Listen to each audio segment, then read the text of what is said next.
ആദ്യം നമ്മൾ പോകുന്നു തിരുവനന്തപുരത്തേക്ക്. മനീഷ് മെഹ്വാൽ ചേരുന്നുണ്ട്. Manish, good morning. മനീഷ്, ഇന്ന് രാഹുൽ മാങ്കൂട്ടത്തിൽ ഉൾപ്പെടെ നിർണായക ദിവസമാണ്. എന്തൊക്കെ വാർത്തകൾ തിരുവനന്തപുരത്ത് നിന്ന്, തെക്കൻ കേരളത്തിൽ നിന്ന്? മനീഷ്.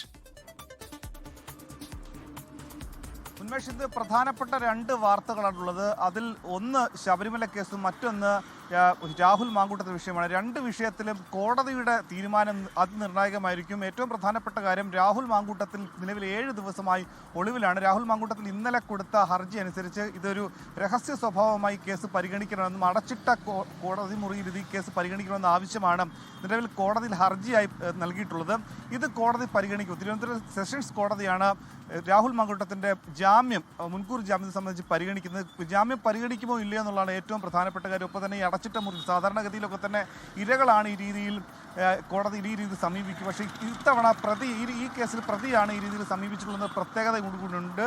എന്താണെങ്കിലും രാഹുൽ മാങ്കൂട്ടത്തിലെ കേസ് ജാമ്യം കോടതി പരിഗണിച്ചാലും ഇല്ലെങ്കിലും ഇത് രാഷ്ട്രീയ കേരളത്തിൽ വലിയ വാർത്ത തന്നെയാണ്. ഒപ്പം തന്നെ ഏറ്റവും പ്രധാനപ്പെട്ട കാര്യം, ഇത് സംബന്ധിച്ച് രാഹുൽ മാങ്കൂട്ടത്തിൽ പുതിയൊരു പരാതി കൂടി വന്ന സാഹചര്യത്തിൽ ഇന്നത്തെ ജാമ്യ ഹർജി നൽകിയാൽ, അല്ലെങ്കിൽ ജാമ്യം നൽകിയില്ലെങ്കിൽ പാർട്ടിയിൽ നിന്നുള്ള അടക്കം നടപടി, അതായത് നിലവിൽ നേരത്തെ നടപടി രാഹുൽ മാങ്കൂട്ടത്തിൽ എടുത്തിട്ടുണ്ടെങ്കിൽ കൂടി നിലവിൽ രാഹുൽ മാങ്കൂട്ടത്തിൽ MLA സ്ഥാനം രാജിവെക്കാൻ അടക്കമുള്ള കാര്യത്തിലേക്ക് പാർട്ടി കടന്നേക്കുന്നുള്ള സൂചനയാണ് ലഭിച്ചിരിക്കുന്നത്. ഏറ്റവും പ്രധാനപ്പെട്ട കാര്യം, ഇനി ശബരിമല കേസിൽ N വാസുവിന്റെ അടക്കമുള്ള ജാമ്യ ഹർജി ഇന്ന് കോടതി പരിഗണിക്കും. ഒപ്പം തന്നെ ഇന്ന് ദേവസ്വം ബെഞ്ച് കേസ് പരിഗണിക്കുന്നുണ്ട്. ഹൈക്കോടതിയിൽ ദേവസ്വം ബെഞ്ച് പരിഗണിക്കുന്നുണ്ട്.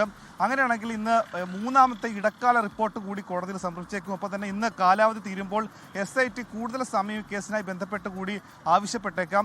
അങ്ങനെ ഇന്നത്തെ പ്രധാനപ്പെട്ട രണ്ട് വാർത്തകൾ, ശബരിമലയിലെ SIT കോടതിയിൽ നിന്നും ഇന്ന് റിപ്പോർട്ട് സമർപ്പിക്കും, ഇടക്കാല റിപ്പോർട്ട് സമർപ്പിക്കും. ഒപ്പം തന്നെ രാഹുൽ മാങ്കൂട്ടത്തിന്റെ കേസ് പരിഗണിക്കുന്ന രണ്ട് പ്രധാനപ്പെട്ട വാർത്തകളാണ് ഇന്ന് കേരളത്തിലുള്ളത്.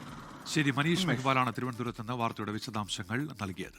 ലോകത്തെവിടെയായാലും ഏത് സമയത്തും 24 വാർത്തകളും ഓഗ്മെന്റഡ് റിയാലിറ്റി പാക്കേജുകളും എക്സ്പ്ലെയിനറുകളും വിശദമായി കാണാൻ ഞങ്ങളുടെ YouTube ചാനൽ നിങ്ങൾക്ക് സബ്സ്ക്രൈബ് ചെയ്യാം.